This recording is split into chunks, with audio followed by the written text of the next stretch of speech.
ya ngira ngo ndagaruka kuri uru rupfu kandi urupfu rwose rurababaza, urupfu rwose rutera agahinda, twihanganisha tunahumuriza.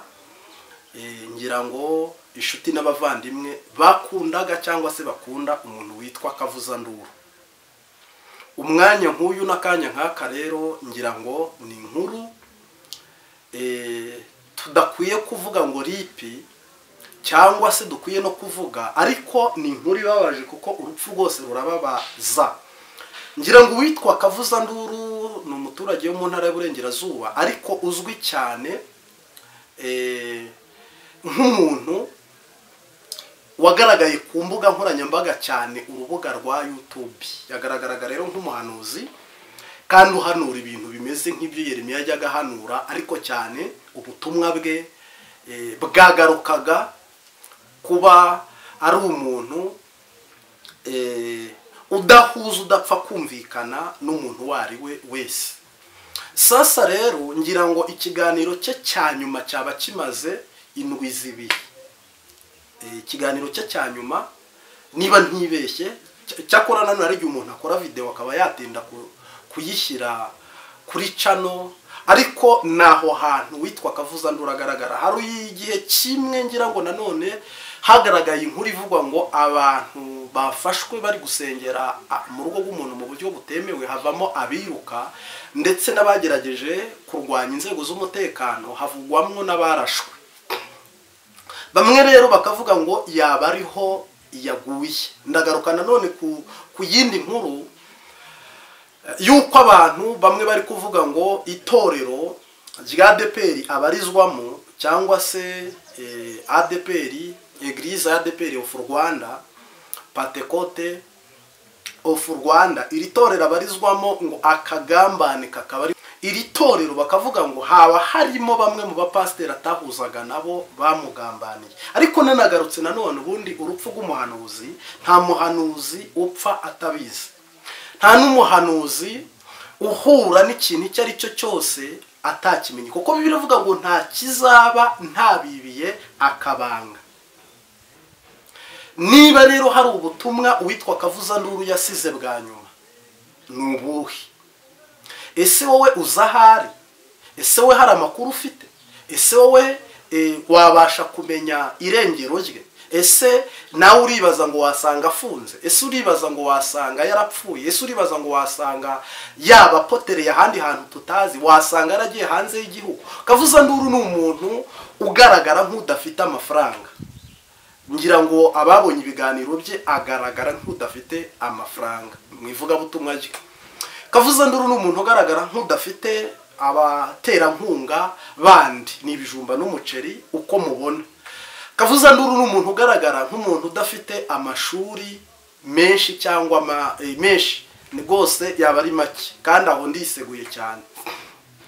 Kavuzanduru ni umuntu ugaragara nk'umuntu waba yarabaye mu itorero, ariko aba mu itorero ntiyahabwa ubufasha bwo kuregwa mu buryo bwo kumenya kubangikanya Kayizari, ibya Yesu n'ibya Kayizari, kubibangikanya ngo ibyo bintu ko ari bibiri bigire inzira imwe, bisa n'ibyamugoye kuko bigera hamwe bikagongana ahandi bigatandukana. Kandi ubundi ibi bintu mu gakiza, ngira ngo ntaraduga no kwijambo ndisegura, ubundi mu gakiza ikintu cya mbere Mwuka Wera akora, ikintu cya mbere nasaba n'unkurikiye n'uzanyumva, habaho umwuka w'Imana utondekanya ibya Kayizari mu bihe Kayizari, iby'Imana mu bihe Imana. Ntabwo rero Imana ifata ibya Kayizari ngo bigongane n'ibya Yesu. Oya, ntabwo bijya bigongana. Iyo bigonganye, umwe muri mwe aba yagize erere yo kutamenya kuba muri koteye, nk'uko umugabo iyo atabaye umutwe mu rugo aba ikindi kintu, noneho hakagira ibyangirika. N'umugore iyo atabaye umufasha mu rugo aba ikindi kintu, mu rugo hakagira ibyangirika.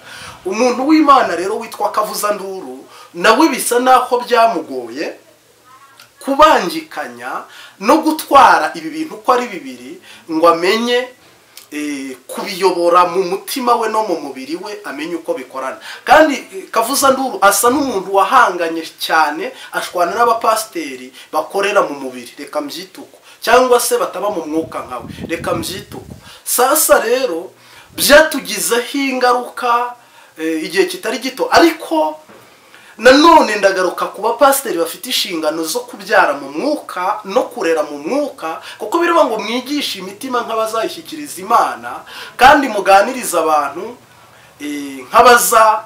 nk'abazabahereza Kristo. Mu by'ukuri rero uraza gusanga uyu muntu witwa Kavuzanduru ikibazo yagize ni iki?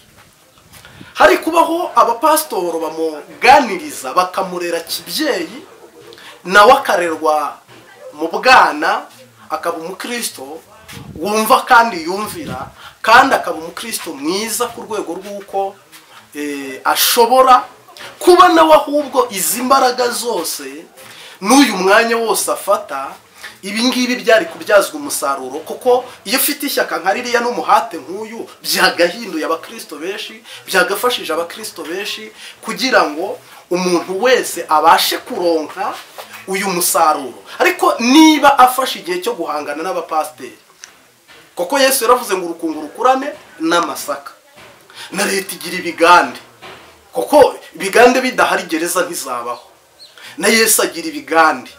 Yesu arinze avuga ngo urukungu rukurane n'amasaka. Nabo ibi bintu rero Kavuzanduru yashatse gushyira mu murongo ngo abitunganye, abihinzira n'umurongo, uko kurwana no kubyigana no guhatana niko guteje aka kaga, kuko uyu munsi wa none benshi muri mwe mutegereje yenda ijambo nabaha nk'amakuru, kuko bamwe banyuze kuri WhatsApp, abandi murampamagara mumbwira ngo wa mukozi w'Imana witwa Kavuzanduru abari mu Rwanda no hanze, ngo ese ngo ko tudaheruka kumubona, ngo ko twamubuze, ngo ese ngo yaba ari mu barashwe, ngo ese ngo yarahunze, ngo ese ngo arafunze, ngo ese ngo yarapfuye.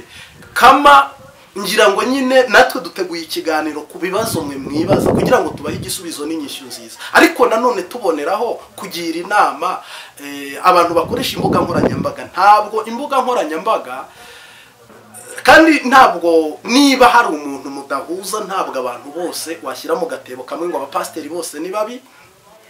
Niba hari umuyobozi wakoze ibitari byo, ntabwo abayobozi bose ari babi.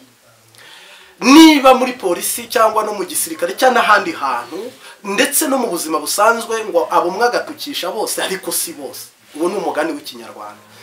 Rero ngarutse kuri iyi nkuru n'iki kiganiro dufashe turi gutegura, iyi ni Imbabazi TV 3, udusuye uri ubwa mbere, saboni cyangwa se subscribe, you welcome. Tubahaye ikaze abumva ururimi rw'ikinyarwanda muri mu Rwanda, hanze y'u Rwanda, mwese turabakunda, tubasengera. Iyi ni channel ahanini twishimiye ko twabagezaho ibintu bimwe na bimwe bitandukanye, kandi bibagezaho rwose.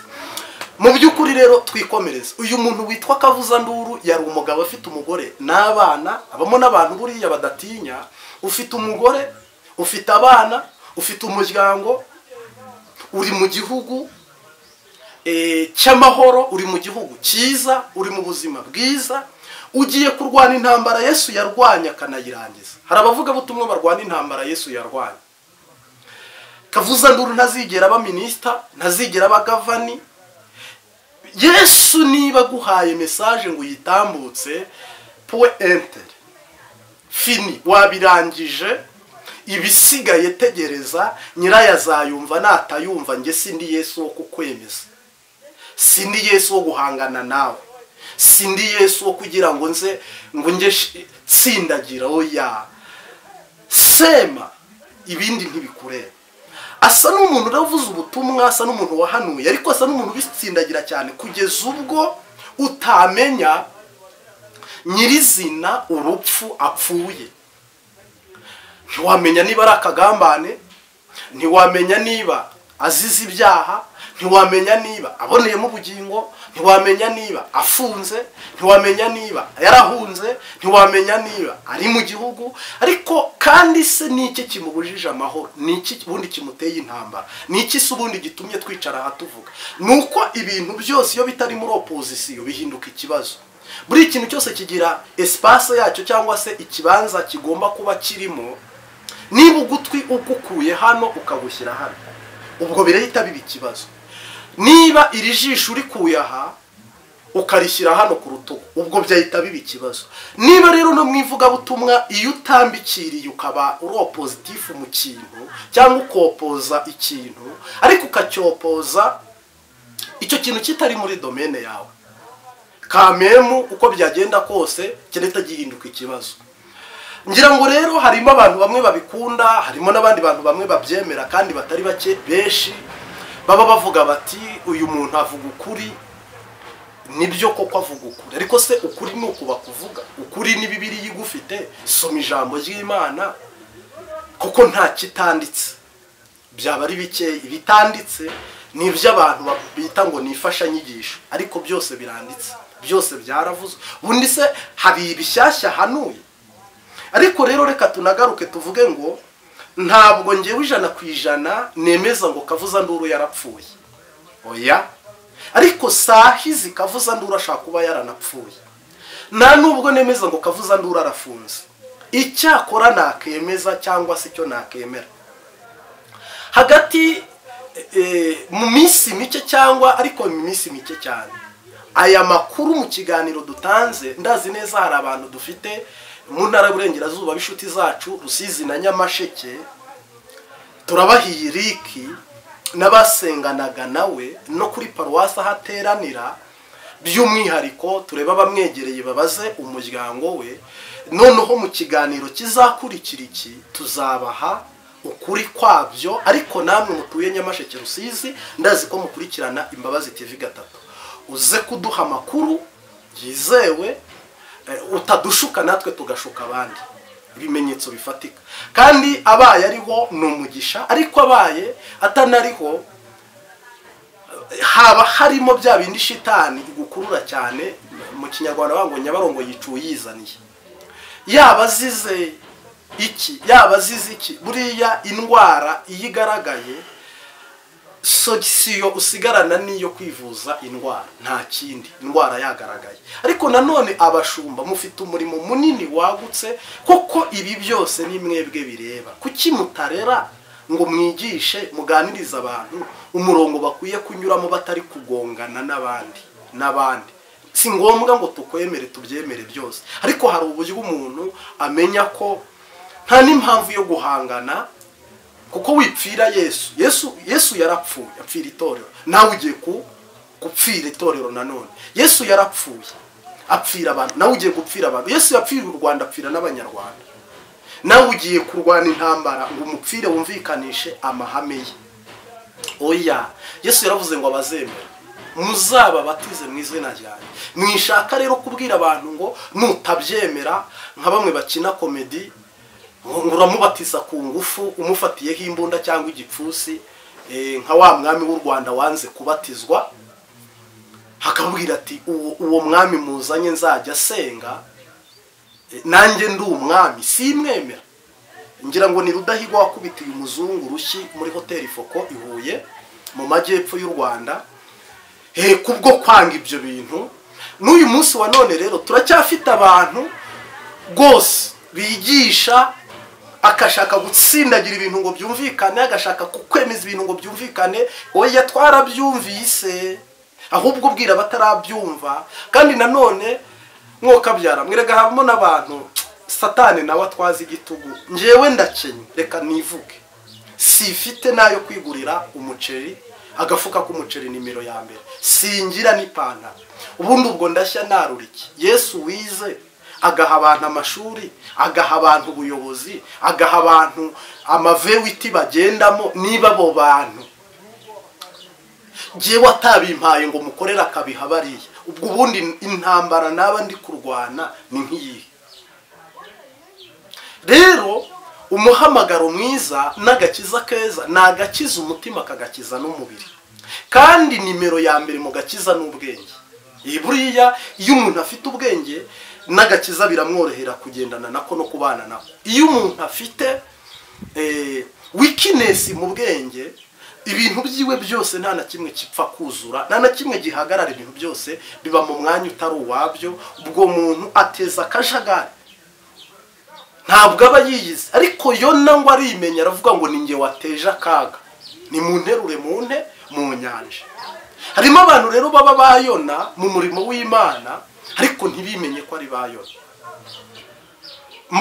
Abavuga butumwa, nanjye ndiwe abahanuzi, nanjye ndiwe abigisha, nanjye ndiwe, ngira ngo mu muhate no mu ishyaka nk'iryo ishuri irenze imwe, natwe dukubitwa inga, bene data b'ibinyoma duhura nabo, n'abandi n'ibindi, ndetse n'inkuge zikameneka, aho wari kugera ntugereyo, viza ukayibura wari uyikeneye, ukarara imuhengeri, ndetse ukanirirwayo, ariko Yesu akakwimana.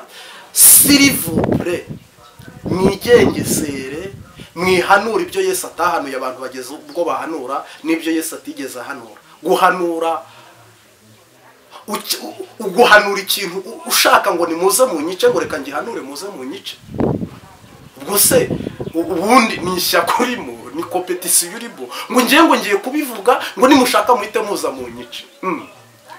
Wowe uri guhanura ibintu ngo baze bakwice, nabo baraza wibabuza ahubwo, kandi rwose barakwica namiyaga. Rose ibyo bintu ubundi Bibiliya irabivuga ngo reka ngewe Yesaya ngo mpanura ibintu ngo muze kunyica, Yeremiya ngo mpanura ibintu. Oya, ntabwo si competition, si uguhangana. Reka mpanura ibintu ahubwo mungirire imbabazi, munyihanganire, ni munyumve. Ndavugishwa n'umuriro ari wo Mwuka Wera, Roho Mutagatifu, si kubwanjye, bityo ni mumbabarire. Nibura niba kubabarira ejo uzavuga ibintu, ariko reka mpanure muze mu nyice. Ndabivuga nibashaka banyice, ndabivuze igishaka kibe. Ubwo se uba wayobye, uba warangaye, haba hari abo uri kubwira muri guhangana, nta wamenya, ariko si byiza. Nagira ngo rero mbwire umuntu udukurikiye ku Mbabazi TV 3 n'abakurikira ibiganiro byacu, ntabwo Bibiliya igaragaza leta nka leta n'umurongo unogeye. Iyo leta itarenga kandi ikawubahiriza, ikagaragaza natwe nk'abanyeshengera, abanyedini, umurongo unogeye tutagomba kurenga kandi tukawubahiriza. Uko ni ukuri rwose. Rero abantu bari gutoba ivugabutumwa, bari kwica ivugabutumwa, bahanurira igihugu ibyago, ngo Nyabugogo huzuye intumbi, ngo igihugu kirarimbutse kirashize. Oya, igihugu ntikizigera kirimbuka.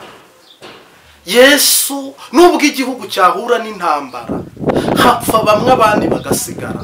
Ngira ngo uranyumva neza. Nubwo igihugu none se wowe uri kwishyira, iyo uvuze ngo abantu barapfuye, wowe urishyira. Niba uvuze ko u Rwanda rwose rushize, nawe urimo, ubwo hazasigara nde? Hazaza abanyamerika baze bahature, hazaza abavuye mu Birigi baze bahature. Erega u Rwanda ntiruzigera rushiraho. Abanyabyaha bazaba mu Rwanda, ingoma y'abanyabyaha basarurwe, hazeho abandi, haza beza, haza babi. Niba rero Yesu yaraguhaye kurobanura abanyarwanda b'abanyabyaha cyangwa n'abandi bantu, kuko hari ubutumwa internationali, simbizi, bonne chance, urugendo rwiza. Ariko ngira ngo ivuga butumwa ryiza kubwanjye ntabwo nishimiye, kuko igihugu tukibyaramo cyaratubyaye, natwe turakibyarira. Uyu munsi wa none umwe aca hakivumu, undi aca haki. Oya, gira impuhwe, harimo abawe. Ntabwo intambara yabaye urusasu ntiwagwerekeza aho ushaka, nk'uko ubuhanuzi ubwerekeza aho ushaka. Niyo mpamvu ubona bamwe batabyemera, abandi ntibabihe n'agaciro, nuko biba byihindutse akajagari.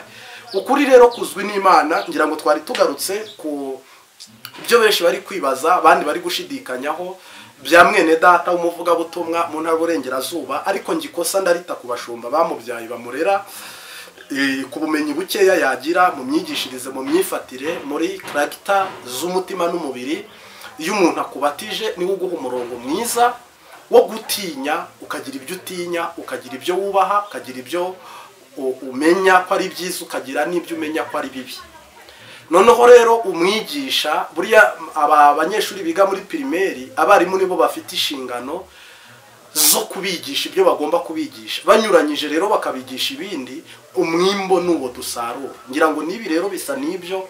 Shimira mwebwe mwese mwari mudukurikiye, ibiganiro byacu nakagaruka, ariko turanabahumurije, ndumva mu mwuka mpamanya n'umwuka ko turi busenge tukabikurikirana, tugize umugisha yaba akiri muzima, akazaganirizwa agahugurwa, nawe akaba umwe mu bagomba kubaka u Rwanda ndetse n'itorero rya Kristo. Ciao ciao, shalom shalom.